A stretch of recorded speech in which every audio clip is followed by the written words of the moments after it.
சமீபத்தில் கரூரில் 42 பேர் பலியாகி இருக்கிறார்கள். அங்கு போனவர்கள் அத்தனை பேரிடமும் கேட்கிறோம், ஏன் அங்கு சென்றீர்கள்? அவர்கள் சொல்லுகின்ற ஒரே பதில், அவரை பார்க்கிறதுக்கு போனோம், அந்த நடிகரை வேடிக்கை பார்ப்பதற்காக போனதை தவிர அந்த மக்கள் என்ன பாவம் செய்தார்கள்? அந்த நடிகரை நோக்கி மக்கள் கேட்க வேண்டும், விஜய்னா உங்களுக்கு யாரையாவது பழி வாங்கணும்னு தோணுச்சுன்னா தனித்தனியா போய் பழி வாங்குங்கண்ணா, தயவு செய்து கூட்டமா கூட்டி நெரிசல்ல சிக்க வச்சு சாவடிக்காதீங்கண்ணா.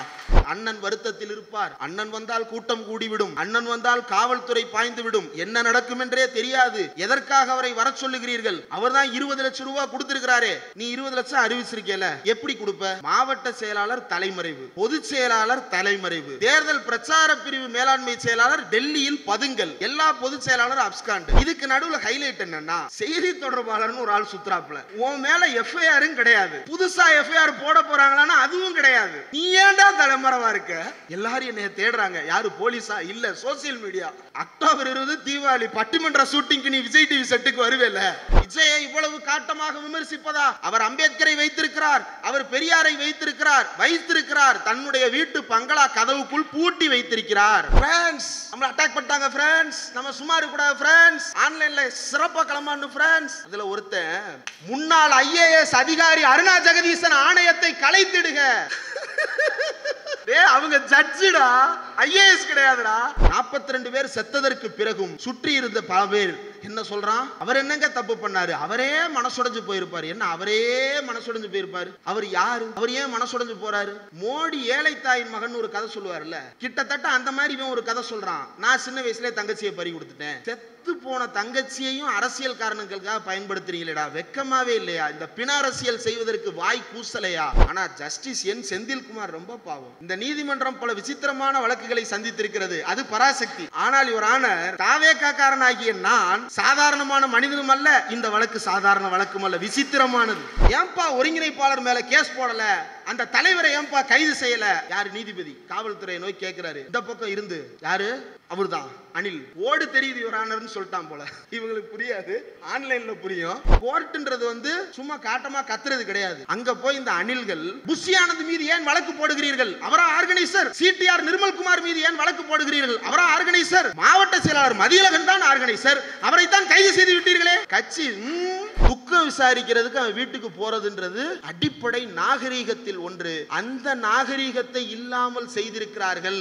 அது நாகரீகமற்றது என்று சொன்னால் அதை எதிர்த்து பேசும் ஒரு கூட்டத்தை உருவாக்க பார்க்கிறார்கள். இந்த ஆபத்தான மிருகங்களை தமிழ்நாட்டில் இருந்து துரத்தி அடிக்க வேண்டும், தமிழ்நாட்டு அரசியலில் இருந்து அப்புறப்படுத்த வேண்டும். தமிழ்நாடு முழுவதும் இன்றைக்கு நாம் ஒரு பொதுவான சூழலை பார்த்து கொண்டிருக்கிறோம். அதற்குள் போவதற்கு முன்னால் பேரறிஞர் அண்ணா ஏ தாழ்ந்த தமிழகமே என்கின்ற உரை, அண்ணாமலை பல்கலைக்கழகத்தில் ஆற்றிய பேருரை, பாரதிதாசனுடைய புகைப்படத்தை திறந்து வைத்து ஆற்றிய உரை. அந்த உரையில் தமிழர்களுடைய நிலை என்னவாக இருக்கிறது, என்னவாக இருந்தது, எப்படி இருக்க வேண்டும் என்பதையெல்லாம், அண்ணாவினுடைய கனவுகளை எல்லாம், தமிழர்களுடைய வாழ்நிலை எப்படி மாற வேண்டும் என்பதையெல்லாம் அதில் பேசியிருப்பார். அதில் ஒரு குறிப்பிட்ட பகுதி, தமிழனின் வீரம் மங்காது இருப்பதற்கு காரணம் என்ன? அவன் அக்கினி அஸ்திரத்தை ஏவியது கிடையாது, அவன் பாசுபத அஸ்திரத்தை ஏவியது கிடையாது. அவனுடைய வீரம் மங்காது இருப்பதற்கு காரணம் என்னவென்றால் அவனுடைய தோள்களும் அவன் மனதில் இருக்கின்ற நம்பிக்கையும் தானே தவிர கடவுள் கொடுத்த அஸ்திரங்களை கையில் வைத்துக் கொண்டு ஆட்டம் போட்டதால் தமிழருடைய வீரம் வந்தது அல்ல. இது பேரறிஞர் அண்ணா குறிப்பிடுவது. நீங்க அதிலிருந்து யோசித்து பார்க்கும் பொழுது ராமாயணம், மகாபாரதம், இந்த புராணங்களை எல்லாம் திரைப்படங்களாகவோ வெப்சீரிஸாகவோ டெலிவிஷன் சீரியல்களாகவோ நாம் பார்த்திருக்கிறோம். அந்த பார்ப்பதிலெல்லாம் கண்ணை மூடிக்கொண்டு ஒருவர் வேண்டுவார். அவர் வேண்டுதல் செய்தவுடன் கைக்குள் ஒரு கம்பு வந்துவிடும், அம்பு வந்துவிடும். அந்த அம்பை பொதுவாக அம்பு எய்பவர்கள் அம்பை வில்லில் பூட்டித்தான் விடுவது வழக்கம். ஆனால் நீங்கள் இந்த வெப்சீரிஸ்லாம் பார்த்தீங்க அப்படின்னா அவன் அம்பை வில்லில் பூட்டவே மாட்டான், இப்படி தூக்கி போடுவான் அம்பை. உலகத்திலேயே இப்படி வீசப்படுற அம்பு வச்சிருக்கிற ஒரே கூட்டம் இந்த ஆரிய கூட்டமாக தருது. இப்படி வீசுவான் அம்பை. அம்பு எங்க போய் குத்தும்? ஒன்று மிஸ் ஆனா கிரவுண்டில் குத்தும், இல்லைன்னா நெஞ்சில் குத்தும். ஆனால் இந்த அம்பு இவன் இங்கிருந்து ஒரு அம்பு விட அது போகிற வழியிலேயே புஷ்ன்னு சர்ப்ப வடிவம் எடுத்துரும். அங்கிருந்து அவன் ஒரு அம்பு விட அது அங்கிருந்து கீரி வடிவம் எடுத்துரும். இது ரெண்டும் மோதிக்கிட்டு கீரி அங்க சர்ன்னு போய் வான வேடிக்கையா மறைஞ்சிரும். இதுக்கு எதுக்குடா அம்பு விடுறீங்க? பேசி தீர்த்துட்டு போயிட வேண்டியதானடா. நீ இங்க இருந்து ஒரு வித்தை காட்டுற, அங்க இருந்து ஒரு வித்தை காட்டுற. இப்படித்தான் புராணங்கள் இருக்கின்றன, இப்படித்தான் இதிகாசங்கள் இருக்கின்றன. பார்ப்பவனுடைய கதைகள் எல்லாம் இப்படிப்பட்ட கதைகளாகத்தான் இருக்கின்றன. ஆனால் தமிழருடைய கதையை எடுத்து பார்த்தால் எந்த புறநானூற்று பாடலிலாவது இப்படிப்பட்ட பேய் கதைகளை தமிழன் விட்டிருக்கிறானா? அவன் கம்பெடுத்து வீசினான், என் நெஞ்சில் தைத்தது என்றுதான் எழுதியிருப்பானே தவிர, நான் கம்பை வீசினேன், அதனுடைய பாயிண்டட் எட்ஜ் அவனுடைய பாயிண்டட் எட்ஜ் அம்போடு மோதி வானத்திலேயே கரைந்தது என்று எழுதி இருக்கிறார்களா? பேரறிஞர் அண்ணா அந்த ஒப்புமையை சுட்டி காட்டி பேசி இருப்பார். அதனுடைய தொடர்ச்சியாக தீப்புரவட்டும் முறையும் கூட இன்னும் நீண்டதாக இருக்கும், அதற்குள் போக வேண்டியது இல்லை.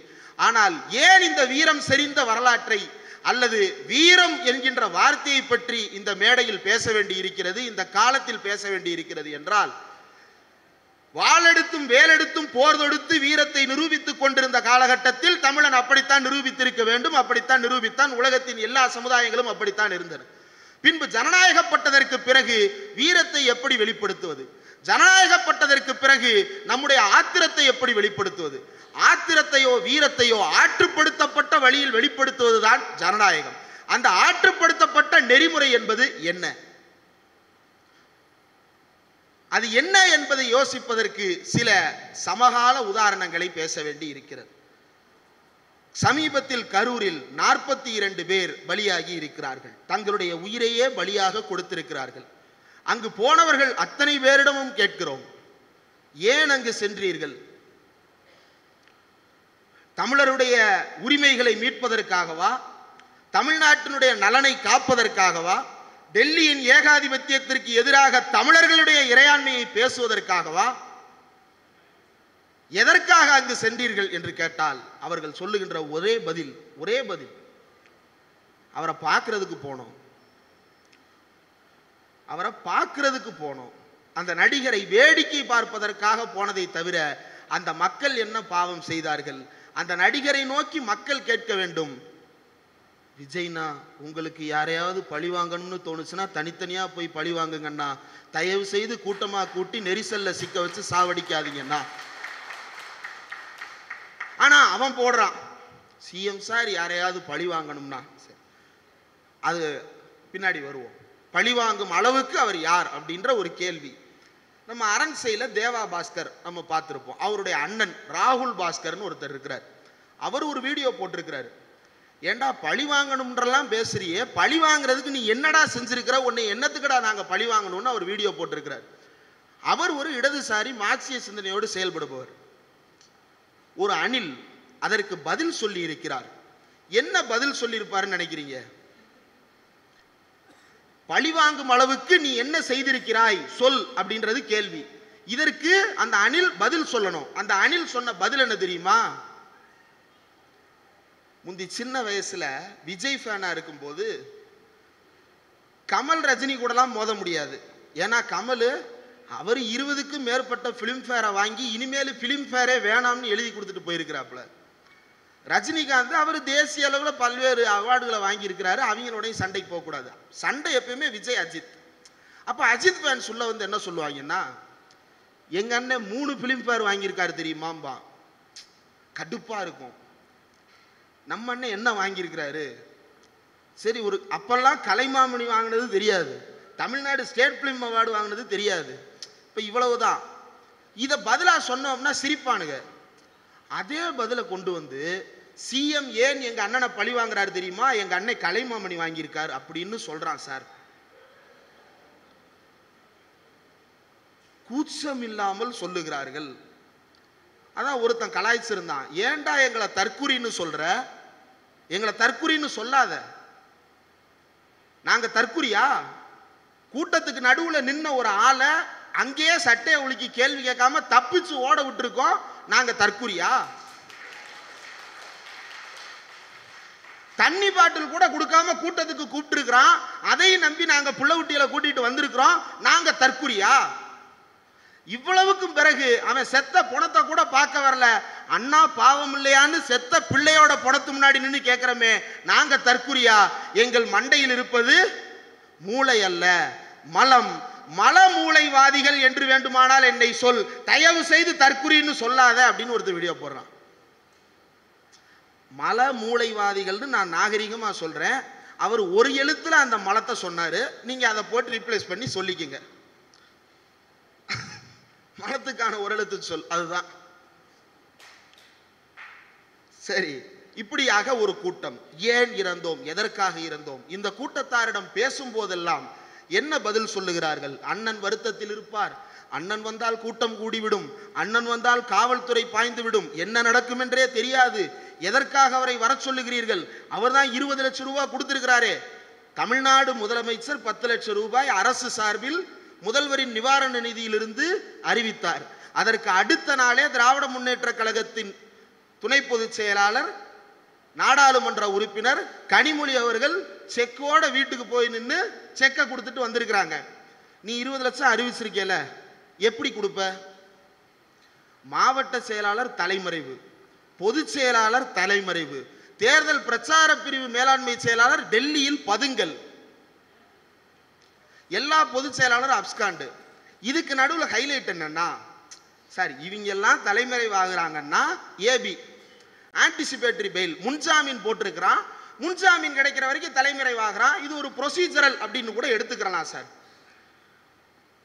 செய்தி தொடர்பாளர்னு ஒரு ஆள் சுத்துறாப்புல, உன் மேல எஃப்ஐஆரும் கிடையாது, புதுசா எஃப்ஐஆர் போட போறாங்களான்னா அதுவும் கிடையாது, நீ ஏன்டா தலைமறைவா இருக்க? எல்லாரும் என்னைய தேடுறாங்க, யாரு போலீஸா? இல்ல, சோசியல் மீடியா. வாடி, அக்டோபர் 20 தீபாவளி பட்டிமன்ற ஷூட்டிங்க்கு நீ விஜய் டிவி செட்டுக்கு வருவேல, அப்ப பிடிப்பான். இப்படி ஒரு கூட்டம். இப்படி நாம சிரிக்கிறோம், ஆனால் இதற்கு பின்னால் இந்த ஆர்எஸ்எஸ் கும்பல் இருக்கிறது, ஆர்எஸ்எஸ் கும்பல் இருக்கிறது என்று நாம் தொடர்ந்து வலியுறுத்தி வந்திருக்கிறோம்.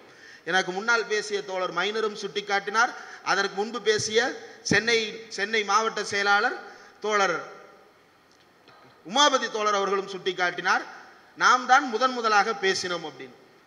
பெரியார் இயக்க மேடைகளிலேயே முதலாக ஓப்பனா அடிச்சது அப்படின்னா அது திராவிடர் விடுதலை கழகம் தான். அதோடு சேர்த்து நான் இன்னொன்னையும் சொல்லணும், மாகாய்கா தோழர்கள் இங்க வந்திருக்கிறாங்க. மைனர் நம்ம மட்டும் அடி வாங்கல, நான் எங்களுக்கு என்னங்க எனக்கு ஒரு 7 வருஷம், அவருக்கு ஒரு 10 வருஷம் எக்ஸ்பீரியன்ஸ், நாங்க எந்த அடி வாங்குறோம்? அவரெல்லாம் இன்னைக்கு இருந்திருந்தாருன்னா அந்த திருச்சி பெல்ல ஜெனரல் மேனேஜரா உட்கார்ந்துருக்கிற வேண்டிய மனுஷன் தன்னுடைய வாழ்க்கையவே மார்க்சிய லெனினிய அமைப்புகளுக்காக அர்ப்பணித்துக் கொண்டு இன்றைக்கு மாகாய்காவினுடைய பொதுச் செயலாளராக இருக்கிறார்.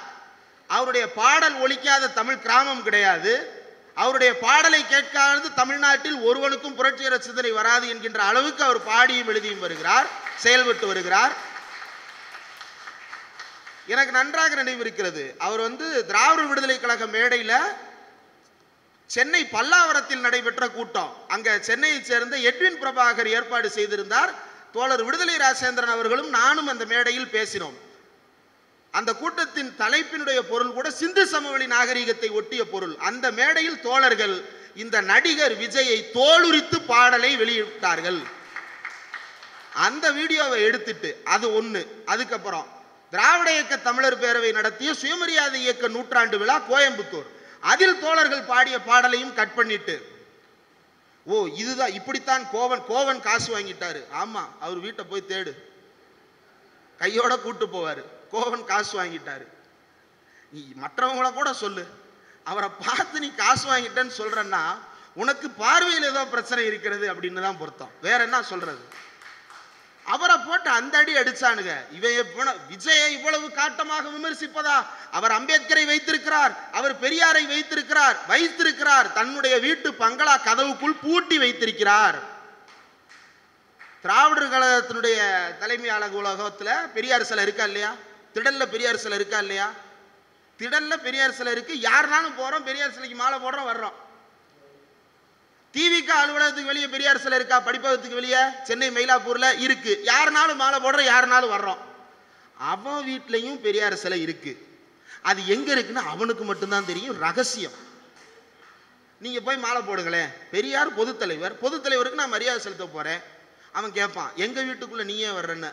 நீ மட்டும் பெரியார் திடலுக்கு திடுத்திடுன்னு ஓடி வந்து மாலை போட்டேல, அந்த முதல் பெரியார் நினைவு நாளுக்கோ பிறந்த நாளுக்கோ, நினைவு நாளா பிறந்த நாளைக்கு நான் அங்கதான் சார் இருக்கேன், திடல்ல தான் நின்றுக்கிட்டு இருக்கேன். அங்க தோழர் பிரின்ஸ் உடன் நின்று பேசிட்டு இருந்த போது சர்ன்னு ஒரு ஷிஃப்ட் கார் வந்துச்சு. இந்த கார் யாரு காரு திடீர்னு ஏன்னா அது வந்து பொதுவா எல்லாரும் மெதுவா வர்ற இடம். இவ்வளவு அவசரமா யாரா அப்படின்னு பார்த்தா தட்டை தூக்கிட்டு ஏதோ ஒரு உருவம் வாமா மின்னல் அப்படின்ற மாதிரி சர்ன்னு வந்துட்டு சரன்னு போயிடுச்சு.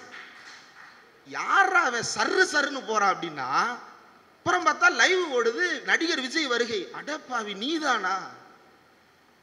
திருடன் கூட இன்னும் கொஞ்சம் மெதுவா தான் வருவான். எவ்வளவு பெரிய ஓட்டம். வந்து போட்டு போனேல, உன் வீட்டு கதவை திறந்தோம், நாங்க 4 பேர் வந்து மாலை போட்டு போறோம். உன் அளவுக்கு வேகமாவே வந்துட்டு போயிடுறோம்ப்பா, மெதுவாலாம் வரல, சர்ன்னு வந்து சர்ன்னு போயிடுறோம். கதவை திறந்து வைய. பெரியாரை பூட்டி வைப்பதுதான் அவருடைய ஒரே வேலை, அவருடைய நோக்கம். பெரியாருடைய சிலையை பூட்டி வைப்பது மட்டும்தான் அவருடைய வேலையா என்றால் இல்லை. நம்முடைய சிந்தனையில் பெரியாரிய கருத்துக்களை சிறைப்படுத்தி விட வேண்டும், அதை நாம் வெளிப்படுத்தக்கூடாது என்கின்ற ஒரு நடைமுறையை உருவாக்கி கொண்டிருக்கிறார்கள். இதை யார் உருவாக்க பார்த்தார்கள்? RSS சங் பரிவார கும்பல் தமிழ்நாட்டில் மதத்தின் பெயரால் கலவரத்தை தூண்ட முயற்சி செய்தது. மீனாட்சிபுரத்தில் இருந்து பல இடங்களில் அந்த கலவரத்தை தூண்ட முயற்சி செய்தது. ஒரு சின்ன எல்லையை தாண்டி அவனால வெளியே வளர முடியல. சாதியின் பெயரால் முயற்சி செய்தார்கள், முடியல. அந்த புதுக்கோட்டை மாணவி விவகாரமா இருக்கட்டும், கள்ளக்குறிச்சி மாணவி விவகாரமா இருக்கட்டும், ஒன்னொன்றிலும் கள்ளக்குறிச்சியில சாதியை வச்சு அணிதிரட்ட பார்த்தான், புதுக்கோட்டையில மதத்தை வச்சு அணிதிரட்ட பார்த்தான். எங்கும் அவனுக்கு வேலைக்கு ஆகல. சாதியை சொல்லி மதத்தை சொல்லி வராத கும்பல எதை சொல்லி வர வைக்கிறதுன்னு பார்த்தா நடிகனை கூப்பிட்டு வர வச்சிருக்கான். அதன் மூலமாக ஒரு கூட்டத்தில் 42 பேர் இன்னைக்கு சாவ கொடுத்திருக்கிறான். ஆக அந்த கூட்டம் எப்படி நடத்தப்பட்டது என்பதில் சதி இருக்கிறதா இல்லையா என்று தெரியாது. ஆனால் அந்த கட்சி உருவாக்கப்பட்டதிலேயே மிகப்பெரிய சதி இருக்கிறது. அது தமிழர்களின் சுயமரியாதைக்கு விடப்பட்டிருக்கின்ற சவால். அப்படி என்றால் இதுதான் தமிழ்நாடா? இவர்கள் தான் தமிழ்நாடா? கரூரில் திரண்ட அந்த 10,000 20,000 பேர் தான் தமிழ்நாடா? மற்ற சிந்தனை போக்குக்கெல்லாம் இனி தமிழ்நாட்டில் இடமே இல்லாமல் போய்விட்டதா? அந்த விரக்திக்கு நாம் போக வேண்டிய அவசியம் இல்லை. எல்லா காலகட்டத்திலும் இப்படியான பிற்போக்குவாதிகள் யாரோ ஒருவரின் பின்னால் திரண்டு நின்று இருக்கிறார்கள். நமக்கு இது ஒரு வாய்ப்பு. என்ன வாய்ப்பு? இப்படி ஒரு பிற்போக்குவாதம் மக்களுக்குள் பீடித்திருக்கிறது. இதை சீர்படுத்துவது என்பது நம்முடைய கைகளில் இருக்கக்கூடிய பொறுப்பு, கடமை. அதை நாம் தொடர்ந்து செய்து வந்திருக்கிறோம். இதை தான் முதலையும் சொன்னோம், இதை தான் இப்பவும் சொல்றோம், இதை தான் தொடர்ந்து சொல்லுவோம். அதுதான் தந்தை பெரியார் காட்டி இருக்கக்கூடிய வழி. அப்படியே இந்த காலகட்டத்தை ஏன் திரும்ப திரும்ப சொல்ல வேண்டி இருக்கிறது என்றால், இந்த கரூரில் நடந்த கோர சம்பவத்திற்கு பிறகு இன்னொரு அகோரமான சம்பவம் டெல்லியில் நடைபெற்று இருக்கிறது. என்ன? ஒரு ஸ்டாம்ப் ரிலீஸ் ஃபங்க்ஷன், ஒரு 100 ரூபாய் காயின் ரிலீஸ் ஃபங்க்ஷன். டேய், 100 ரூபாய் காயின்லையும் ஸ்டாம்ப்லையும் உனக்கு என்னடா பிரச்சனைன்னு கேட்கலாம். அந்த 100 ரூபாய் காயின்ல என்ன இருந்துச்சு, அந்த ஸ்டாம்ப்ல என்ன இருந்துச்சு அப்படின்றத யோசிக்கணும்.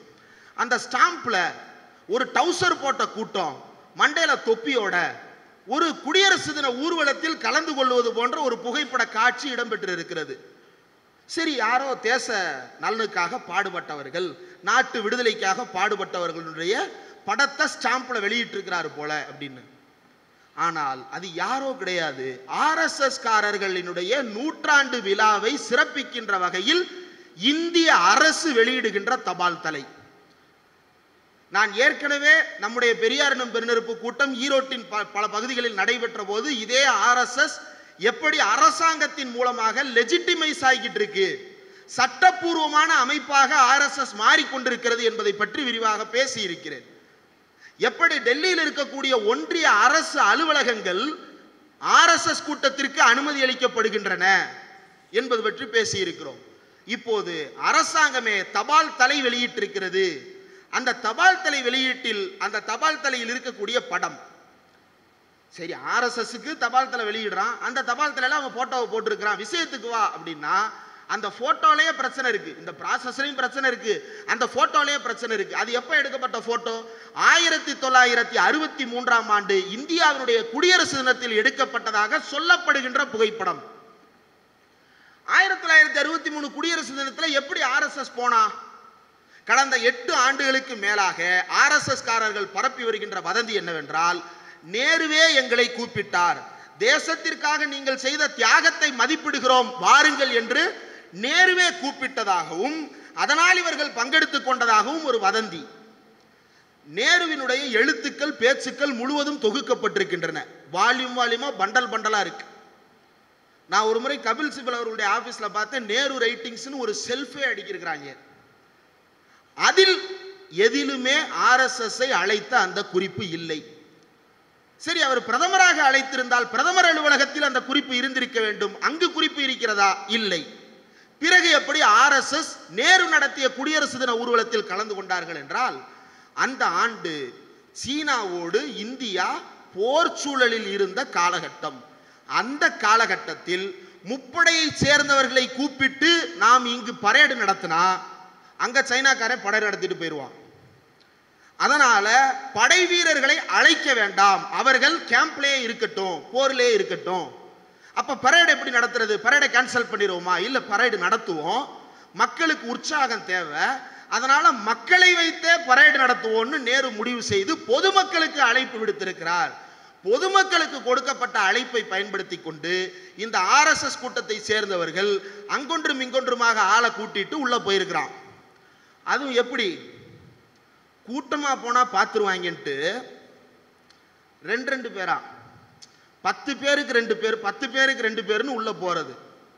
இப்ப என்ன கணக்கு சொல்றான்? 2 லட்சம் பேர் வந்தாங்கன்னு. வந்தது 2000 பேர்.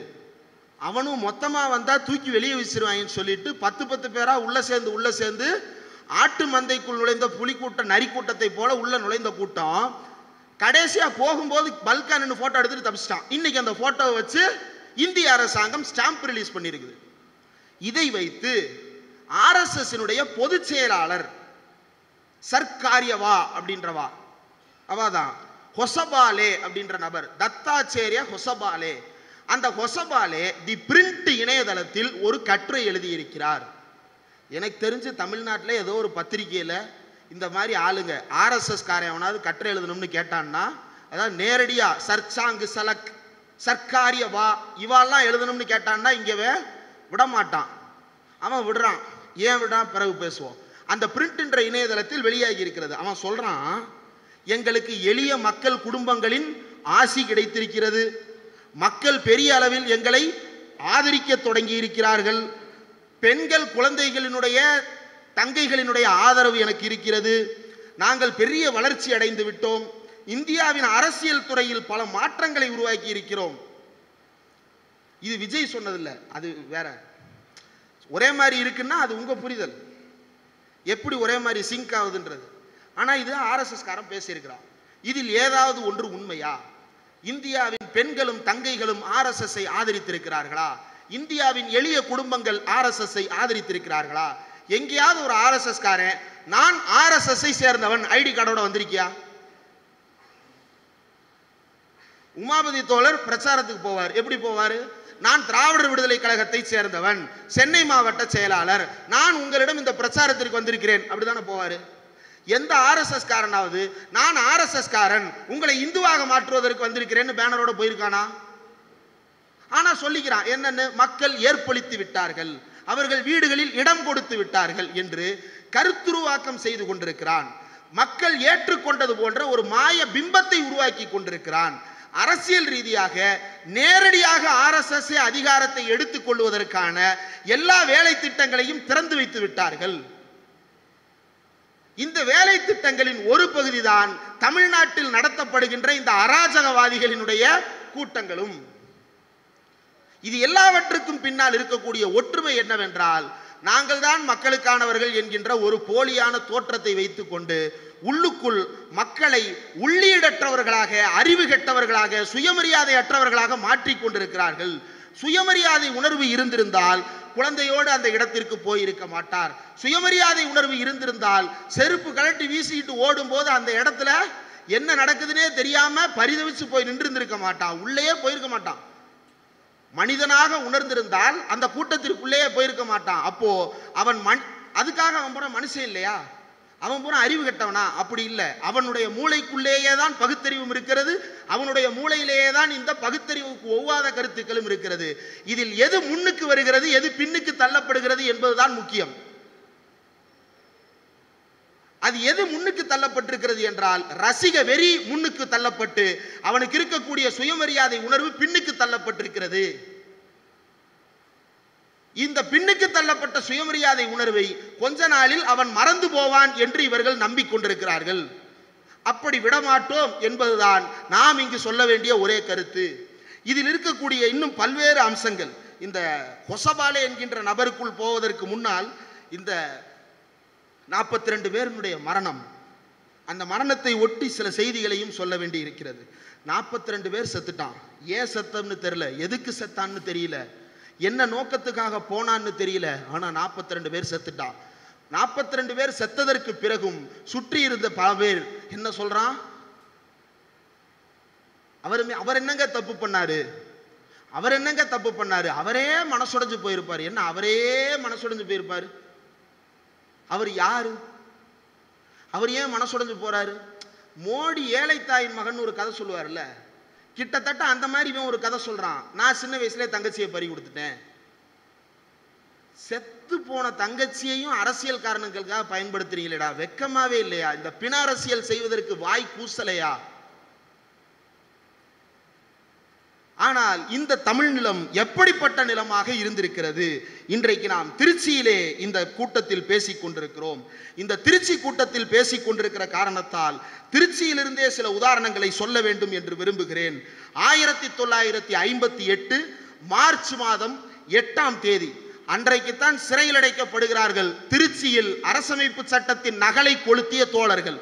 நவம்பர் மாதம் 1950களில் நடக்கிறது போராட்டம்.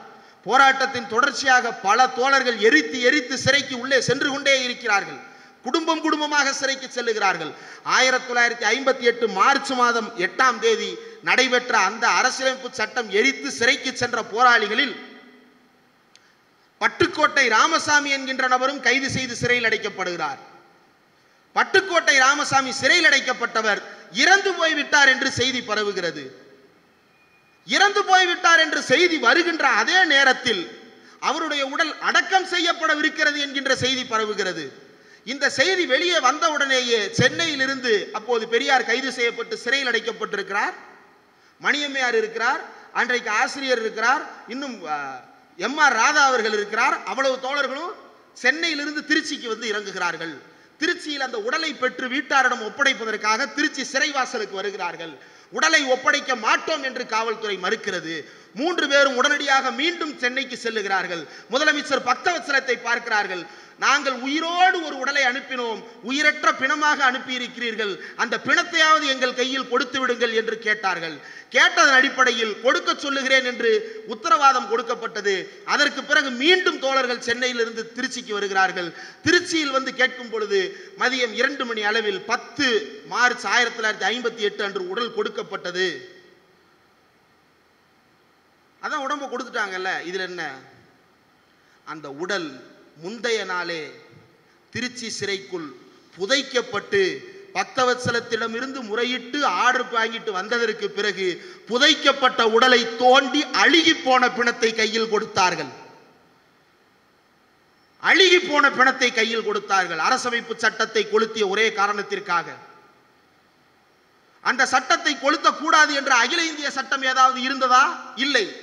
ஆனால் இந்த மாநிலம் பலவற்றுக்கும் முன்னோடியாக இருந்திருக்கிறது. இதற்கும் சேர்த்து தேசிய சின்னங்கள் பாதுகாப்பு சட்டம் என்று இவற்றையெல்லாம் எரித்தால், இவற்றையெல்லாம் பகைத்தால் சிறையில் அடைக்கப்படுவீர்கள் என்ற சட்டம், அதையும் தாண்டி இந்த போராட்டத்தில் ஈடுபட்டு சிறைக்கு போன தோழர் உள்ளுக்குள்ளேயே செத்தார். செத்த தோழரை புதைத்தார்கள். புதைத்த பிணத்தை எடுத்து கொடுத்தார்கள். அதற்கு பிறகு ஊர்வலம் நடைபெற்றது. ஊர்வலம் முடிந்து அந்த உடல் முழுவதுமாக அடக்கம் செய்யப்படும் வரைக்கும் களத்தில் நின்றார் அன்னை மணியம்மையார். பிணத்தை கொடுக்கவில்லை. கொடுக்கலன்னா என்ன? அதான் புதஸ்டானேன்னு அவங்க திருச்சி பெரியார் மாளிகையில் போய் பதுங்கவில்லை, சென்னையில் இருக்கின்ற இடத்தில் போய் பதுங்கவில்லை, ஈரோட்டிற்கு போய் பதுங்கவில்லை. ரோட்டில் நின்றார் அன்னை மணியம்மையார்.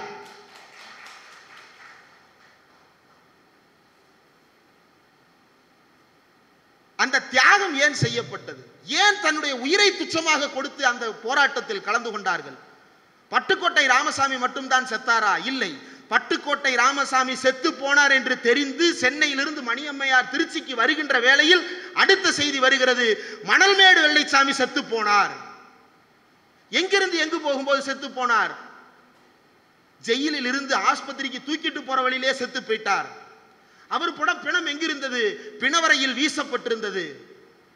2 பிணங்களும் 2 தினங்களாக சிறைச்சாலையில் ஒரு பிணமும் மார்ச்சுரியில் ஒரு பிணமுமாக அழுகி போக வைக்கப்பட்டிருந்தது. அந்த பிணத்தை மீட்பதற்கு ரோட்டில் உட்கார்ந்து போராட்டம் நடத்திய இயக்கம் திராவிட இயக்கம். அந்த செத்து போன ஒவ்வொரு தோழருக்கும் தான் ஏன் இந்த உயிரை தியாகம் செய்தேன் என்று தெரிந்து செத்தார்கள். 40 வயதில் மணல்மேடு வெள்ளைச்சாமியும் பட்டுக்கோட்டை ராமசாமியும் எதற்கு சாகிறேன் என்று தெரிந்து சாவதில் என்ன? வீட்டிலிருந்து கிளம்பும் போதே சட்டம் போட்டிருக்கிறார்கள், இதை செய்தால் 3 ஆண்டு வரை சிறை தண்டனை என்று. அது எனக்கு தெரிந்தும் நான் எரிக்கப் போகிறேன். வீட்டுக்கு தேவையானதை நீங்க என்னமோ பண்ணிக்கங்க, நான் இந்த நாட்டுக்காக இந்த சட்டத்தை எரித்து சாதியை ஒழிக்கப் போகிறேன் என்று சொல்லிவிட்டு கிளம்பி சென்றார்கள். பெரியாரை வேடிக்கை பார்க்க கிளம்பவில்லை. ஏன்னா பெரியார் இல்லவே இல்லை, அவர் சிறையில் அடைக்கப்பட்டிருந்தார். சரி, பெரியார் இல்லைன்னா என்ன, அடுத்த பெரிய தலைவராக மணியம்மையார் வந்து விட்டாரா? இல்லை, அவர் வேறு இடத்தில் போராட்டத்தில் இருக்கிறார். இப்படி போராட்டத்துக்கு போறாங்களே, அவங்களாம் கிளம்பி போயிருவாங்களா? கிடையாது. யார் யார் இந்த போராட்டத்தில் கலந்து கொள்ள போகிறோம் என்று அவர்களுடைய பெயர் விலாசத்தை எழுதி மாவட்ட கழக தலைவர்களிடம் கொடுத்துவிட்டு அதற்கு பிறகு எரித்து சிறைக்கு போவார்கள். ஒழுங்காக நடைபெற்ற போராட்டம், ஒழுக்கமாக நடைபெற்ற போராட்டம் இப்படித்தான் நடக்கும். அடுத்து, இது ஒரு சம்பவம் தானா? இல்லை.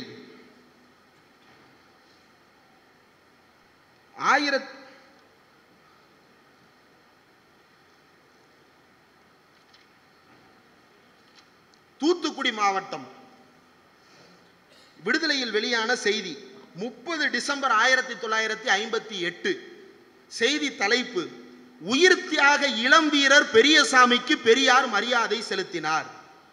உயிர் தியாக இளம் வீரரா? சட்ட எரிப்பு போராட்டம், உயிர் தியாக இளம் வீரர். இளம் வீரர்னா இளைஞரா? 1.5 ஆண்டு கடும் காவல் தண்டனை அடைந்து திருச்சி மாவட்டம் லால்குடி வட்டம் வாளாடியைச் சேர்ந்த தோழர் பெரியசாமி தட்டப்பாறை இளம் குற்றவாளிகள் பள்ளியில் தண்டனை அனுபவித்து வந்தார். தட்டப்பாறை தூத்துக்குடி மாவட்டத்தில் இருந்தது. அந்த தட்டப்பாறையில் இளம் குற்றவாளிகள் பள்ளிக்கூடம் அப்படின்னு போட்டிருக்கே. அப்படின்னா என்னன்னா, ஜுவினைல் ஜெயில், சிறுவர் சீர்திருத்த பள்ளின்னு சிறுவர்களை சிறையில் அடைப்பதற்கு ஒரு சிறை கட்டி வைத்திருக்கிறார்கள் இல்லையா? அந்த சிறைச்சாலையில் பெரியசாமி என்கின்ற ஒரு இளம் வீரர், அந்த இளம் வீரர் சிறைச்சாலையிலேயே செத்து போனார். எப்படி செத்தார்? அது என்னவோ தெரியல. திராவிடர் கழகத்தை சேர்ந்து திராவிட இயக்கத்தை சேர்ந்து யார் ஜெயிலுக்கு போனாலும் எல்லாமே வயிற்றுப்போக்கால் மரணம். அது எப்படி எல்லாமே வயிற்றுப்போக்கால செத்தான்? பூட்சுக்காலால் வயிறுகளில் மிதித்து உள்ளுக்குள் இருந்த சிறுநீரகங்களை எல்லாம் கலங்கடித்து மோசமான உணவை கொடுத்து வயிறு செரிக்காத உணவை கொடுத்து வேண்டுமென்றே திட்டமிட்டு படுகொலை செய்யப்பட்டார்கள். திராவிட இயக்க தோழர்கள் படுகொலை செய்யப்பட்டார்கள். தெரிந்தும் ஆயிரக்கணக்கில் சிறைக்கு போனார்கள். ஏன் போனார்கள்? வாளாடி பெரியசாமி. அந்த வாளாடி பெரியசாமிக்கு வயது என்ன தெரியுமா? 13 வயது. 13 வயது. அதற்கு சில வாரங்கள் முன்னால் ஒரு செய்தி உண்டு, சொல்லப்படுவதுண்டு. அன்றைய மதராஸ் கவர்னர் அந்த சிறைச்சாலையை பார்வையிட போயிருக்கிறார். போனவர் இந்த சிறுவரை பார்த்து, மன்னிக்கணும், இளம் வீரரை பார்த்து, இந்த வயதுல ஏன்பா உனக்கு ஜெயில ரிலீஸ் பண்ணிடலாமா என்று கேட்க, பண்ணுங்க. அப்புறம் ஏன் ஜெயிலுக்கு வந்த? ஏன் ஜெயிலுக்கு வந்தேன்னா, அரசியலமைப்பு சட்டத்தை கொளுத்துனேன். ஏன்பா கொளுத்துன? ஏன் கொளுத்துனா, அது சாதியை பாதுகாக்கிறதா இருக்கு. இந்த சாதியை பாதுகாக்க கூடாது, இந்த சாதியை ஒழிக்கணும், இந்த சாதிக்கு காரணமா இருக்கிற இந்து மதத்தை ஒழிக்கணும், அந்த மதத்துக்கு காரணமா இருக்கிற கடவுளை ஒழிக்கணும், அதுக்காக கொளுத்துனே ஜெயிலுக்கு வந்தேன். எப்பா அப்படிலாம் பேசாத, உன்னை ரிலீஸ் பண்ணுமா வேணாமா? பண்றதுனா பண்ணுங்க, பண்ணா என்ன பண்ணுவ? போய் கொளுத்துவேன் மறுபடியும். இந்த சாதி ஒளியும் வரை இதை கொளுத்திக் கொண்டே இருப்பேன் என்று சொன்னார் இளம் வீரர் வாளாடி பெரியசாமி. கடவுள் உனக்கு அருள் பாலிக்கட்டும். கடவுள் அருள் பாலிச்சானா தெரியல, அந்த ஜெயில் சூப்பர்மண்ட் என்னத்தை போட்டான்னு தெரியல, அந்த இளம் வீரர் சிறைச்சாலையிலேயே மரணம் அடைந்தார். அந்த சிறுவனுக்கு ஏன் அந்த போராட்டத்திற்கு போனோம், எதற்காக கைதாகி இருக்கிறோம், வெளியில் விட்டால் நாம் என்ன செய்ய வேண்டும், திரும்பவும் ஜெயிலுக்கு வந்தால் நாம் என்ன சொல்ல வேண்டும், இந்த சட்டத்தை கொளுத்துகிறோம் என்றால் ஏன் கொளுத்துகிறோம், எதற்காக கொளுத்துகிறோம் என்று முற்றும் தெரிந்து அந்த போராட்டத்தில் சிறைக்கு போய் தன்னுடைய உயிரை விட்டார். ஏன் போகிறோம் என்று தெரியாமல் சாகவில்லை, கூட்டத்தில் சிக்கி சாகவில்லை. இவ்வளவுக்கும் பிறகு இவ்வளவு கொடுமைகள் அரங்கேறி கொண்டிருக்கிறது. இந்த கொடுமைக்கெல்லாம் முன்னாடியே பெரியாரை அரெஸ்ட் பண்றாங்க. அரெஸ்ட் பண்ற போதே அவர் லெட்டர் கொடுத்துட்டு போறாரு தொண்டர்களுக்கு. நான் அக்ரகாரங்களை கொளுத்தும்படியும் பார்ப்பனர்களின் மீது நம்முடைய கொடுங்கோன்மையை நிகழ்த்தும்படியும் சொல்லி இருக்கிறேன். ஆனால் யாரும் அந்த வழிமுறைகளை இப்போது கையாளக்கூடாது. அனைவரும் ஒழுக்கமாக தலைமை அறிவித்த வழியில் இந்த போராட்டத்தை நடத்த வேண்டும். என்னை சிறையில் அடைத்து விட்டார்கள் என்பதற்காக இந்த போராட்டத்தையும் நாம் சிறையில் அடைத்து விடக்கூடாது. போராட்டம் தொடர்ந்து நடக்க வேண்டும். யாரும் தேவையற்ற வன்முறை சம்பவங்களில் ஈடுபடக்கூடாது. ஒழுக்கமாக நடந்து கொள்ள வேண்டும். இது தந்தை பெரியார் கொடுத்த செய்தி. அவர் கடைசி வரை அவர் கோபமாக சொன்னார். அதை நம்பி ஒரு தோழர் கூட திருச்சி ரயில்வே ஸ்டேஷன்ல ஒரு கதை உண்டு. ஒரு தோழர் டெய்லி விடுதலை பத்திரிகையை தூக்கிட்டு போய் அங்க இருக்கிற ஸ்டேஷன் மாஸ்டர்கிட்ட கொடுத்துக்கிட்டே இருந்தாராம். என்னத்துக்கியா நீ இந்த பேப்பரை வாங்குற, அதை என்னத்துக்கியா ஏன்ட்ட கொண்டு வந்து படிக்க சொல்ற? அது ஒண்ணும் இல்ல, ஐயா அறிவிக்கிறேன்னு சொன்னாரு, அது என்னைக்குன்னு எங்களுக்கு தெரியல, அதை கேட்கலாம்னு வந்து. என்ன அறிவிக்கிறேன்னு சொன்னாரு? அது இல்லைங்க, இந்த குலக்கல்வி திட்டத்தை ஒழிக்க முடியலன்னா நமக்கு தீப்பந்தத்தை கையில் எடுக்கிறத தவிர வேற வழி இல்லைன்னு சொன்னாருங்க. எடுத்து எங்கெங்க வைக்க போறீங்க? அதை வந்து அக்ரகாரத்துல தானங்க போடுறது, வேற எங்கெங்க போடுறது? ஸ்டேஷன் மாஸ்டர் ஒரு பார்ப்பனர். அதுக்கப்புறம் அந்த பேப்பரை பார்க்கும் போதெல்லாம் அவருக்கு எப்படி இருந்திருக்கும். ஆனா கடைசி வரை பெரியார் அதை செய்யவில்லை. சொன்னார், கோபமாக சொன்னார், ஆனால் செய்யவில்லை. பெரியார் என்றைக்கும் தீவிர வன்முறைவாத வழிகளை தன்னுடைய இயக்கமாக நடத்தக்கூடாது என்பதில் தெளிவாக இருந்தார். மக்கள் வழிகாட்டப்பட வேண்டும் என்பதில் தெளிவாக இருந்தார். மக்கள் அறிவோடு சிந்திக்க வேண்டும் என்பதில் தெளிவாக இருந்தார். அந்த தெளிவு இருந்த காரணத்தால் தான் பெரியார் எழுதுகிறார். விடுதலை இதழில் வெளியாகிறது, பெரியார் வழியில் செய்தி வெளியாகிறது. மார்ச் 10, 1958 2 பேர் பலியானதற்கு பிறகு, ஒன்று கூறுகிறேன், கருஞ்சட்டைக்காரன் பொறுமையை இழக்க மாட்டான். தமிழ்நாடு தன் பக்கம் இருக்கிறது என்பதை உணர்ந்திருக்கிறான். பட்டம் பதவிக்கோ பணத்துக்கும் புகழுக்குமோ ஆசைப்படாதவன் கருஞ்சட்டைக்காரன். அவன் லட்சியவாதி, சமுதாய புரட்சிக்காரன், தியாகத்தின் சிகரன், வன்முறையில் இறங்க மாட்டான். மக்கள் சாவ கிடக்கின்ற பொழுதும் கூட வன்முறையை செய்யக்கூடாது என்று சொல்லிக்கொண்டே இருந்தார்.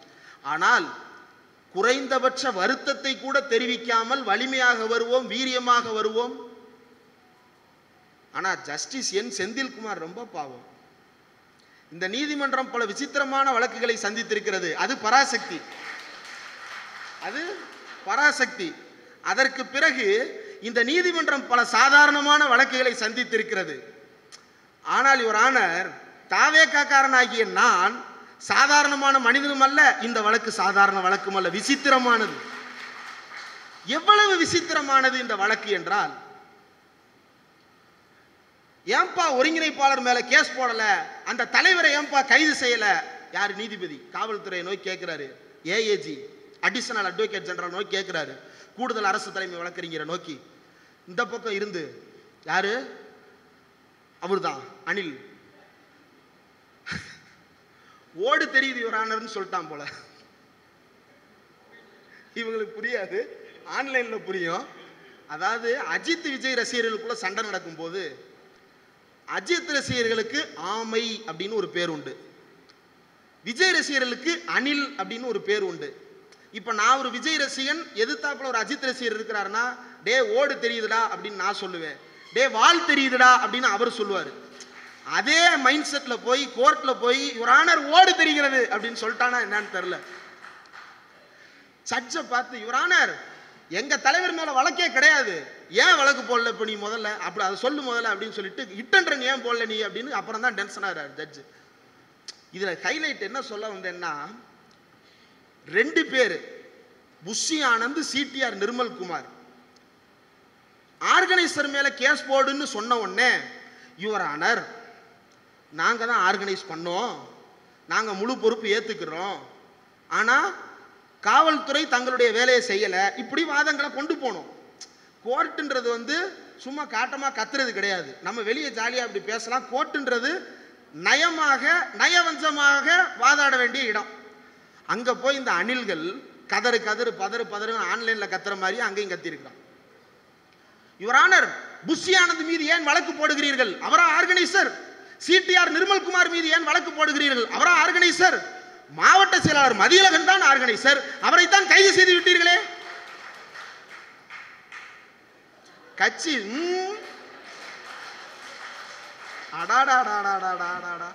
இது வல்லவா நீ ட்வீட் போடுற, என்ன போடுற, தோழர்களே தயவு செய்துடா வேணாண்டா. தமிழ்நாட்டிலங்க 2 வார்த்தையை காப்பாற்றணும் தமிழ்ல, ஒன்னு தோழர், இன்னொன்னு புரட்சி. சத்தியமா சொல்றேன், இந்த புரட்சின்ற வார்த்தை இவங்கள்ட்ட பட்டுப்படும் பாடிரிக்கு கொஞ்சம் நெஞ்சம் இல்லை. இப்ப நம்ம போய் புரட்சின்னு சொன்னோம்னா நம்ம என்ன அர்த்தத்தில் சொல்றோன்றதே புரிஞ்சுக்க முடியல அவனால. பகத்சிங் நாடாளுமன்றத்தில் குண்டு வீசி கைது செய்யப்பட்டிருக்கிறார். வன்முறை வழியில் நம்பிக்கை வைத்திருக்கிறேன் என்பதற்காக அவர் கைது செய்யப்பட்டார். கோர்ட்டுக்கு கூப்பிடுறார், அவரே தான் சரணடைகிறார். எதற்காக? நீதிமன்றத்தை விவாத மேடையாக மாற்ற வேண்டும் என்பதற்காக, மக்களுக்கு செய்தி அறிவிக்க வேண்டும் என்பதற்காக நீதிமன்றத்தின் கூண்டில் ஏறுகிறார். கூண்டில் ஏறி நின்று நீங்க புரட்சி புரட்சின்னு சொல்றீங்களே அப்படின்னா என்ன அப்படின்னு ஜஸ்டிஸ் கேட்க, அந்த ஜஸ்டிஸ் எதேச்சையாக பார்ப்பனராக இருந்தார், அது வேற விஷயம். அந்த ஜஸ்டிஸ் கேட்கிறாரு, புரட்சி புரட்சின்றீங்களே அப்படின்னா என்ன, குண்டு வீசுறதா, துப்பாக்கி எடுத்து சுட போறீங்களா? பகத்சிங் சிரித்து கொண்டே சொன்னார், குண்டு வீசுவது அல்ல புரட்சி, துப்பாக்கி ஏந்தி சுடுவது அல்ல புரட்சி. இதெல்லாம் பண்ணிட்டு ஜெயிலுக்கு வந்தவர், குண்டு வீசிய காரணத்திற்காக சிறைக்குள் வந்தவர் மேடை ஏறி சொல்றாரு, குண்டு வீசுவது அல்ல புரட்சி. பிறகு எது புரட்சி? அடிப்படையிலேயே அநீதியான கட்டுமானத்தை வைத்து பழமைவாதத்தை புகுத்தி கொண்டிருக்கிறீர்களே, உங்களை மாற்றுவதுதான் புரட்சி. பழமைவாதம் அகற்றப்பட்டு புதுமை செய்யப்படுவதுதான் புரட்சி. இவன் பிரான்ஸ் நம்மளை அட்டாக் பண்ணிட்டாங்க, பிரான்ஸ் நம்ம சும்மா இருக்கக்கூடாது, பிரான்ஸ் ஆன்லைன்ல சிறப்பாக கிளம்பான்னு பிரான்ஸ். அதுல ஒருத்தன் போடும்போதே தெரியும், ஜஸ்டிஸ் செந்தில்குமார் இன்னைக்கு ஆன்லைன்ல சாரி யுவர் ஆனர் நீங்க ரொம்ப பாவம், உலகத்தில் எந்த நீதிபதிக்கும் வராத கொடுமைகள் உங்களுக்கு வந்திருக்கிறது. இவனுக்கு என்ன எழுதுவானுங்கன்னு தெரியும், என்னென்ன கேட்குறான், ஆனால் சொல்ல முடியலங்க. அவன் ஜட்ஜை பார்த்து கேட்குறதெல்லாம் சொல்ல முடியல. இதில் ஹைலைட்டு திருச்சியிலையோ திண்டுக்கல்லையோ போஸ்டரு என்ன தெரியுமா, முன்னாள் IAS அதிகாரி அருணா ஜெகதீசன் ஆணையத்தை கலைத்திடுக.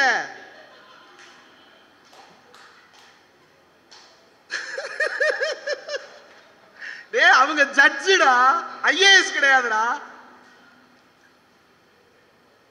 வாளாடி பெரியசாமி எங்கே இருக்கிறான்?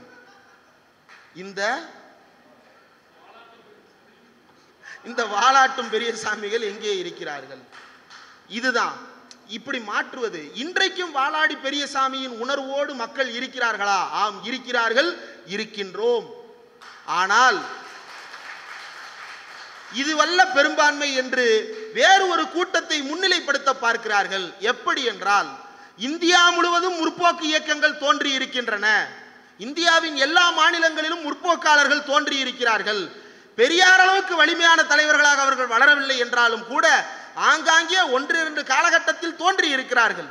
மைனர் கையில் வைத்திருக்கிற அந்த சாதி பெருமை புத்தகத்தை படிக்கும் போது நமக்கு தெரிகிறது, ஒரே காலகட்டம் 1900 1960களுக்கு இடைப்பட்ட காலகட்டத்தில் பல்வேறு மாநிலங்களில் முற்போக்கு அமைப்புகள், முற்போக்காளர்கள் தோன்றி இருக்கிறார்கள். ஆனால் எங்கே போனார்கள்? உத்தரப்பிரதேசத்தை விடுங்க, வடக்கு அப்படின்னாலே நமக்கு பீடா வாயன், பானிபூரிக்காரன், இவ்வளவுதானே காட்டுறான். மற்ற எதுவுமே நமக்கு தெரியாது. அதே போல நம்மை பற்றிய சித்திரம் வடக்கில் எப்படி இருக்கிறது என்றால், சமீபத்தில் யூடியூப்ல ஹிந்தியில அவ்வளவு videos, how Tamil Nadu shines, how Tamil Nadu Kiran, how Tamil Nadu is excellent in India, how Tamil Nadu is setting example for other states, how Dravidian model is leading India என்று அத்தனை கட்டுரைகள், அத்தனை பேச்சுக்கள், அத்தனை வீடியோக்கள் உருவாக்கப்பட்டு கொண்டே இருக்கின்றன. இதை திசை திருப்ப வேண்டும். இது தமிழ்நாடு கிடையாதுன்னு அவனை நம்ப வைக்கணும். அதுக்காக இந்த ரசிகர் கூட்டத்தை வைத்து இவர்கள் நாடகத்தை அரங்கேற்றி கொண்டிருக்கிறார்கள். இந்த ரசிக வெறி கும்பலினுடைய நாடகம் இன்னும் இத்தோடு நிற்காது. இதைவிட மோசமான செயல்களை இந்த ரசிக வெறி கும்பலை வைத்து செய்ய வைப்பார்கள், நிச்சயம் செய்ய வைப்பார்கள். அதை நாம் அனுமதிக்க கூடாது, அதை நாம் பார்த்து கொண்டிருக்க கூடாது. RSS ஓடு இந்த கும்பலை ஒப்பிட்டு சொல்லும் போதெல்லாம் பலரும் வந்து ஏன் அப்படி சொல்லுகிறீர்கள் என்று கேட்டார்கள். இன்றைக்கு அத்தனை பேரும் ஒப்புக்கொள்ளுகிறார்கள், தமிழ்நாட்டில் விஜய் RSS காரராக செயல்படுகிறார் என்ற கருத்தை வலியுறுத்தாத தலைவரே கிடையாது. ஒருத்தர் மட்டும் சொல்லலன்னு நினைக்கிறேன், எடப்பாடி பழனிசாமி.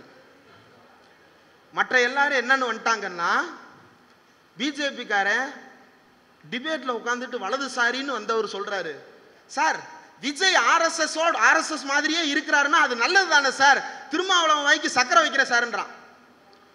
டிபேட்லயே சொல்றாருங்க. நான் இருந்தேன் அந்த டிபேட்ல, கட்டு வேணா அந்த அருவியில போடும்போது அந்த கட்டை வைக்க சொல்றேன். திருமா அப்படி சொல்றாருன்னு கேள்வி கேட்டா அவர் வாய்க்கு நாங்க சக்கரை வைக்கிறோம். அந்த சக்கரை தேசத்து எடப்பாடி பழனிசாமி மட்டும்தான் இன்னும் RSSன்னு சொல்லல. ரெண்டு பேர் தான் ஒத்துக்கிட வேண்டியது, ஒன்னு எடப்பாடி, இன்னொன்னு விஜய். நாங்க RSS தான் அப்படின்னு அந்த ரெண்டு பேரும் விரைவில் ஒப்புக்கொள்வார்கள் நம்புறேன். இதில் அவ்வளவு கான்ஸ்பிரசிஸ் தமிழ்நாடு முதலமைச்சரை நோக்கி, தமிழ்நாடு அரசாங்கத்தை நோக்கி. எப்படி பிணத்தை அவ்வளவு சீக்கிரம் அறுவை செய்து கொடுத்தீர்கள், எப்படி அவ்வளவு சீக்கிரமாக கொடுத்தீர்கள். நைட் 2 மணிக்கு ஆரம்பிச்சு மறுநாள் சாயங்காலம் 4 மணி வரைக்கும் போஸ்ட்மார்ட்டம் நடந்திருக்கு. ஒவ்வொரு பாடியாக தான் வெளியேற்றி இருக்கிறாங்க. பக்கத்து சேலம் மாவட்டத்தில் தேசிய மருத்துவ கான்ஃபரன்ஸ் ஒன்று நடந்திருக்கு. அங்கிருந்து மருத்துவர்களை கூட்டிட்டு வந்திருக்கிறாங்க. போலீஸ் ஃபோர்ஸ் பத்தலன்னு புதுக்கோட்டையிலிருந்து சேலத்திலிருந்து ஸ்ட்ரைக்கிங் ஃபோர்ஸை கூட்டிட்டு வந்து பாதுகாப்புக்கு. ஸ்ட்ரைக்கிங் ஃபோர்ஸ் எதுக்கு போகும் தோழர்களுக்கு நல்லா தெரியும். அந்த ஸ்ட்ரைக்கிங் ஃபோர்ஸை கூப்பிட்டு கம்முன்னு பாதுகாப்பு கொடுன்னு கூப்பிட்டு வந்து நிப்பாட்டி வச்சிருக்குது. இவ்வளவு பண்ணாலும் இவ்வளவு செய்யறான். நான் சொல்லுகிறேன், ஸ்டாலின் அவர்கள் ஏன், தமிழ்நாடு முதல்வர் அவர்கள் ஏன் இவ்வளவு வேகமாக போஸ்ட்மார்ட்டம் செய்து கொடுத்தார் என்றால், அவருக்கு வாளாடி பெரியசாமிகளின் கதை தெரியும். அவருக்கு அழுகி போன உடலாக கொடுக்கப்பட்ட பட்டுக்கோட்டை ராமசாமிகளின் கதை தெரியும். இப்படி எதிர்க்கட்சிக்காரன் கூட வருந்த கூடாது என்கின்ற அடிப்படையில் அவ்வளவு வேகமாக அறுத்து கொடுத்திருக்கிறார்கள். திராவிட கழகத்திற்கும் திராவிட இயக்கத்திற்கும் நன்றாக தெரியும். என்ன தெரியும்? அந்த உடலை பெறுவதில் எவ்வளவு போராட்டம் நடக்கும் என்பது தெரியும். அந்த போராட்டத்தில் எதிர்க்கட்சிக்காரன் கூட சிக்கிக்கொள்ள கூடாது என்கின்ற அடிப்படையில் அவ்வளவு வேகமாக மருத்துவ உதவிகளை செய்து கொடுத்தால் அவன் கேட்கிறான், ஏன் இவ்வளவு வேகமா கொடுத்தீங்கன்னு. அழுகிய பிணத்தை கொடுத்து கொண்டிருந்த தமிழ்நாட்டில் உடனே போய் ஆகிற வேலையை பாருங்கன்னு கண்ணியத்தோட வழி அனுப்பி வச்சா இவன் கேட்கிறான், எனக்கு ஏன் இவ்வளவு கண்ணியமான மரியாதை கொடுக்குறீங்க அப்படின்னு கேட்கிறான். இப்போ இது தமிழ்நாட்டினுடைய பொது சிந்தனையை திட்டவட்டமாக மாற்றியமைக்கின்ற நோக்கத்தோடு இவர்கள் பரப்புகின்ற அஜெண்டா. இந்த விர்ச்சுவல் வாரியர்ஸ், தயவு செய்து தோழர்கள் யாரும் மனம் சோர்ந்து விட வேண்டாம். ஏன்னா சில காலத்திற்கு முன்பு நம்மளே ஜாலியா பேசுவோம், ஃபேஸ்புக்ல ஓட்டெடுப்பு நடத்தினா அவர்தான் அதிபர் சொல்லுவோமா இல்லையா? அவன் ஆயிட்டானா? எந்த அளவுக்கு ஃப்ரஸ்ட்ரேட் ஆயிட்டான்னா, யாராவது ஒருத்தன் புதுசா வந்தா நீலாம் லாரி முட்டி தாண்டா சாவன்னு சபிக்கிற அளவுக்கு போயிட்டான். அது போல இவர்களையும் விரக்தி மனநிலைக்கு தள்ளி எல்லாருமே பனையூர்ல தான் ஒதுங்கி இருக்கிறாங்க. நீ ஒதுங்கியே இரு என்று ஒதுக்கி வைக்க வேண்டியதுதான் நாம் செய்ய வேண்டிய வேலை. அதுதான் தமிழ்நாட்டிற்கு நாம் ஆற்றிக் கொண்டிருக்கின்ற சமகாலத்தில் மிகப்பெரிய செயல் திட்டமாக இருக்க முடியும். இந்தியா முழுவதற்கும் வழிகாட்டி கொண்டிருக்கின்ற மாநிலம் என்று தமிழ்நாட்டிற்கு பெயர் கிடைத்திருக்கிறது. அந்த பெயரை சிதைக்க வேண்டும் என்பது இவர்களினுடைய நோக்கம். தமிழ்நாட்டு முதலமைச்சர் ஆட்சிக்கு வந்ததற்கு பிறகு, ஸ்டாலின் அவர்களுடைய அரசு அமைந்ததற்கு பிறகு காவல்துறை பயங்கரங்கள் குறைந்திருக்கிறது என்று பெயர், அதை சிதைக்க வேண்டும். காவல்துறை கைது செய்கிறதா? கைது செய்கிறது. தடாலடியாக கலைக்கிறதா? தடாலடியாக கலைக்கிறது. துப்பாக்கி சூடு நடைபெறாமல் குறைக்கப்பட்டிருக்கிறது. இந்த என்கவுண்டரை சேர்த்து குறைக்கணும். அது தமிழ்நாடு அரசுக்கு நாம் வைக்கின்ற நீண்டகால கோரிக்கை. ஆனால் பொதுமக்கள் மத்தியில் அதற்கு வேறு ஒரு ஏற்பு மனநிலை இருக்கிறது. ஆனாலும் அது மறுபரிசீலனை செய்ய வேண்டியதாகத்தான் பார்க்க வேண்டும். ஆனால் கள்ளக்குறிச்சி அந்த மாணவிக்கு நீதி கேட்டு அவ்வளவு பேர் திரண்டு நின்று போராட்டம், அந்த போராட்டம் நடக்கும் போது அவன் பேசுறான். யாரு? அந்த தாடி போட்டு கண்ணாடி வச்சுட்டு 6 மாசம் 1 மணி நேரம் ஜெயிலுக்கு போயிட்டு வரவன். என்னன்னு எப்ப அருவி அந்த பேரெல்லாம் தமிழ்ல ஏத்திராத, அது யார் தெரியுமான்னு அவன் பேரெல்லாம் சொல்ல விரும்பல. அந்த ஆளு என்ன சொல்றாப்ல, நிச்சயமா துப்பாக்கி சூடு மாதிரி ஒன்று நடக்கும். அப்படி எதுவும் நடக்காம அந்த கலவரத்தை மிக சரியாக கையாண்டது தமிழ்நாடு காவல்துறை. புதுக்கோட்டை மாணவ விவகாரத்தில் மத கலவரத்தை தூண்ட பார்த்தார்கள். மிக சரியாக வேலை பார்த்தது தமிழ்நாட்டுடைய காவல்துறையும் தமிழ்நாட்டுடைய உளவு பிரிவும். இதை சிதைக்க வேண்டும், அது அவனுடைய அஜெண்டா. தமிழ்நாடு முதலமைச்சரை அப்பா என்று கூப்பிடுகிறார்கள். ஆமா, பெத்த அப்பா படிக்க போன்னு சொல்லாம நீ 12ஆம் கிளாஸ் முடிச்சுட்டா உனக்கு கல்யாணம் பண்ணி வைக்கிறேன்னு சொல்லும் போது நான் 1000 ரூபாய் கொடுக்குறேன் நீ போய் படின்னு சொல்றாருல, அப்ப அப்பான்னு தானா கூப்பிடுவாங்கடா. உனக்கு அது புரியாது. நீ மருந்தை குடிச்சிட்டு சாகிறதுல தான் குறியா இருக்க. தெரியல. அன்னைக்கு அந்த கேள்வி அவர்கிட்ட கேட்கும்போது 1000 ரூபாய் எதுக்கு மருந்தை குடிச்சிட்டு சாகவான்னு நம்ம எல்லாம் என்ன நினைச்சிடறோம், அவர் இந்த 1000 ரூபாய்க்கு பதில் சொல்றாருன்னு. அது அந்நியார் ஆன்லைன்ல போட்ட வீடியோவில் வர ஃப்ரஸ்ட்ரேஷன். இப்போ மன்னிப்பு கேட்க வச்சிட்டாங்க, அது வேற விஷயம். அப்படி அப்பா என்பது இயல்பாக கூப்பிடுகிறார்கள். அதை இவர்களுக்கு பொறுக்கவில்லை. இதை மாற்ற வேண்டும். ஏன் இதையெல்லாம் நாம் நோக்கி பேச வேண்டி இருக்கிறது, ஏன் இதையெல்லாம் நாம் தொடர்ந்து வலியுறுத்த வேண்டி இருக்கிறது என்றால், இந்தியாவின் கடைசி பாதுகாப்பகமாக தமிழ்நாடு இப்போதும் தனித்து நிற்கிறது. அதை அப்படியே தனிமைப்படுத்தி அழிக்க வேண்டும் என்பதுதான் இவர்களுடைய திட்டம். ஒரே ஒரு உதாரணத்தை சொல்லி நிறைவு செய்ய விரும்புகிறேன். இந்த RSS பொதுச் செயலாளர் தத்தாத்ரேய ஹொசபாலே அப்படின்ற நபர் அந்த பிரிண்ட்ல எழுதின கட்டுரையில 3 நிகழ்வுகளை சுட்டி காட்டுகிறார்.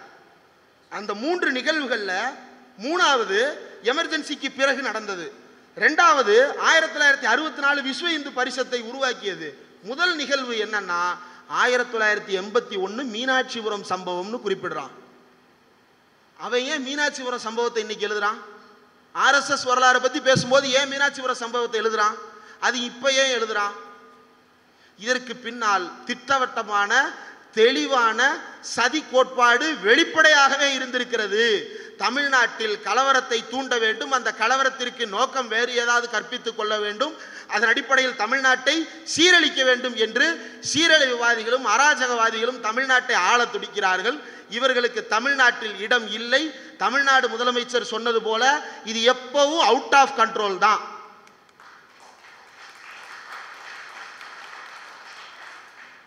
இதில் இருக்கக்கூடிய சிக்கல்களை தமிழ்நாடு பேசி தீர்த்து கொள்ளும். ஆனால் நீ தமிழர் என்ற பெயரால் எங்களுக்கு எந்த உரிமைகளையும் வாங்கி தர முடியாது. உனக்கும் இந்த தமிழ்நாட்டுக்கும் எந்த தொடர்பும் கிடையாது. எப்போது ஒரு தமிழர்களுடைய அடிப்படையான மாண்பு ஒன்று உண்டு. எவ்வளவு பெரிய சண்டைக்காரனா இருந்தாலும் துக்கம் விசாரிக்கிறதுக்கு அவன் வீட்டுக்கு போறதுன்றது அடிப்படை நாகரீகத்தில் ஒன்று. அந்த நாகரீகத்தை இல்லாமல் செய்திருக்கிறார்கள். அது நாகரீகமற்றது என்று சொன்னால் அதை எதிர்த்து பேசவும் ஒரு கூட்டத்தை உருவாக்க பார்க்கிறார்கள். இந்த ஆபத்தான மிருகங்களை தமிழ்நாட்டிலிருந்து துரத்தி அடிக்க வேண்டும். தமிழ்நாட்டு அரசியலில் இருந்து அப்புறப்படுத்த வேண்டும். தமிழர்களுடைய அரசியல் என்றைக்கும் சுயமரியாதை வழியில் வந்தது. கிறிஸ்டோபர் ஜாஃபர்லே உள்ளிட்ட அறிஞர்கள் இங்கிலாந்திலிருந்து ஆய்வு செய்கிறார்கள். இந்திய மாநிலங்களின் வளர்ச்சியை பற்றி அவர்களுடைய ஆய்வில் குறிப்பிடுகிறார்கள். இந்தியாவில் ஒரு மனிதன் பிறக்கும் போதே சமமற்றவனாகத்தான் பிறக்கிறான்.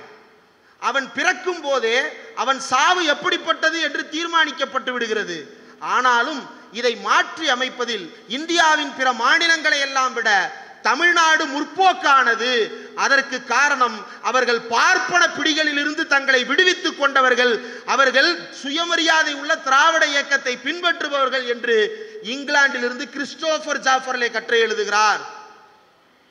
இந்த மாற்றத்தை உருவாக்கியதற்கு ஒரே காரணம் தந்தை பெரியார் மட்டும்தான். மற்ற மாநிலங்களால் இந்த மாற்றத்தை ஏற்றுக்கொள்ள முடியாமல் போவதற்கும், மற்ற மாநிலங்களால் இந்த மாற்றத்தை கிரகித்துக் கொள்ள முடியாமல் போனதற்கும் ஒரே காரணம் அங்கு பெரியார் இல்லாமல் போனதுதான். அப்படிப்பட்ட தந்தை பெரியாரை வைத்திருக்கின்ற நம்முடைய மாநிலத்தில் நாம் ஒருபோதும் இந்த பிளவுவாத என்றால் மக்களுடைய உணர்வுகளிலிருந்து மக்களை பிரிக்கின்ற பிளவுவாதம் என்றால் மக்களுடைய அடிப்படை உரிமைகளிலிருந்து அவர்களை பிளந்தெடுப்பது. இந்த பிளவுவாதிகள் புது பிளவுவாதிகளாக வந்திருக்கிறார்கள். நம்முடைய உணர்வுகளிலிருந்து நம்மை பிரிப்பது, நம்முடைய சுயமரியாதையிலிருந்து நம்மை பிரிப்பது, நம்முடைய உணர்வுகளிலிருந்து எல்லாவற்றிலிருந்தும் நம்மை ஒதுக்கி தள்ளிவிட்டு நம்மை வெற்று ஜடமாக மாற்றி நமது பெயரால் இவன் எல்லாவற்றையும் அரங்கேற்றுவான். எப்படி எல்லையில் ராணுவ வீரர்கள் என்கின்ற பெயரை சொல்லி நாட்டையே ஒரு கூட்டம் ஏமாற்றி கொண்டிருக்கிறதோ, அந்த கூட்டத்திற்கும் இப்போது தமிழ்நாட்டில் புதிதாக முளைக்க பார்க்கின்ற கூட்டத்திற்கும் எந்த வேறுபாடும் கிடையாது. இரண்டும் உணர்வளவில் ஒன்றுபட்டதாக இருக்கிறது. இது தமிழ்நாட்டிற்கு ஒவ்வாதது, அந்நியப்படுத்தப்பட வேண்டியது. என்றால் தமிழ்நாடு எது? தமிழ்நாடு பெரியார் மண்தான், அதில் எந்த மாற்றமும் கிடையாது. அதற்கு ஒரே ஒரு உதாரணத்தை சொல்ல வேண்டும் என்றால், நிர்மலா சீதாராமன் ஒரு அம்மா. அந்த அம்மா நீங்க பாத்தீங்கன்னா இப்ப அதிகமா பேசுறது இல்லை பிரஸ் மீட்டுக்கு வந்து. ஏன்? நம்ம உள்ள போனா கரெக்டா கண்டுபிடிச்சிடறாங்க. அதனால அவன் என்ன பண்ணிட்டான், இந்த தடவை இந்த அம்மா வேண்டாம், வேற பார்ப்பன பெண்ணை அனுப்பலாம். யாரு? ஹேமா மாலினி அனுப்பி கரூர்ல ஆய்வு பண்றாங்க. டிரான்ஸ்லேட்டர் யாரு? எப்பவும் யாருங்க டிரான்ஸ்லேட் பண்றதுக்கு போவா? மூத்த தோழர்கள் சொல்லுங்க, யார் போவா? அந்த காரைக்குடி ஹே தானே போனோம். ஏன் இன்னைக்கு காரைக்குடி ஹே போனா கண்டுபிடிச்சிருவாங்கன்றதுனால காரைக்குடி ஹேவும் மயிலாப்பூர் ஹேவும் தனித்தனியாக வந்திருக்கிறார்கள், வேறுபட்ட நேரத்தில் வந்திருக்கிறார்கள். ஓப்பனிங்ல இங்க இருக்கக்கூடிய ஒரு சூத்திர அடிமையை ஏவி இருக்கிறார்கள். இவன் சூத்திர அடிமை, இவன் சூத்திரனாக பிறந்த பார்ப்பன அடிமை என்பது தமிழ்நாட்டிற்கு நன்றாக தெரியும். இந்த பார்ப்பன அடிமைகளை தமிழ்நாடு சரியாக அடையாளம் கண்டு வைத்திருக்கிறது. அதனால் தான் அந்த நடிகனை திட்டமிட்டு இறக்குகிறார்கள். இன்னொரு நடிகனை இறக்க பார்த்தார்கள். இரக்கமே இல்லாமல் தமிழ்நாடு அவரை அடித்து நான் அரசியலிலிருந்தே ஒதுங்குகிறேன் என்று ஓட வைத்து விட்டது.